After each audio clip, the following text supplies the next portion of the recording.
Now, the final one that's semi in this category, it's not a brush tip, but it is a flexible nib, and it is the one that is most commonly associated with calligraphy when we think of calligraphy, and that is this instrument here.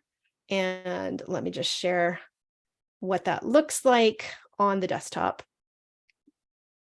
And this is a pointed pen nib, and it is typically when we think calligraphy, modern calligraphy, this is what we actually think of, right?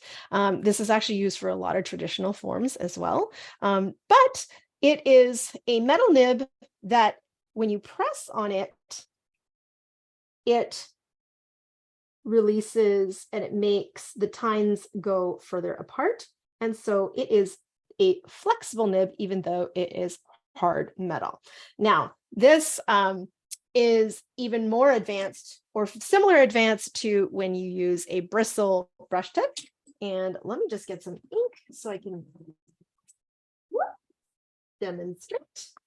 Got a lot of supplies happening here.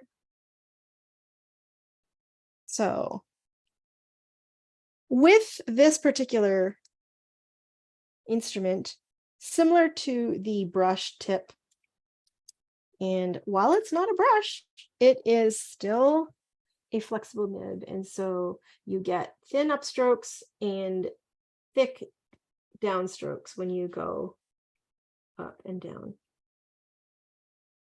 And the other reason why I would call the paintbrush nibs or this one more advanced is because you have to worry about dipping things, which can be a lot to worry about when you're also trying to focus on the strokes of something, for example, right? So this is the flexible nib. And again, there are some that are better. This is the Nico G nib, if anybody wants to experiment with that. It is a great beginner nib, again, because it's a stiffer metal nib.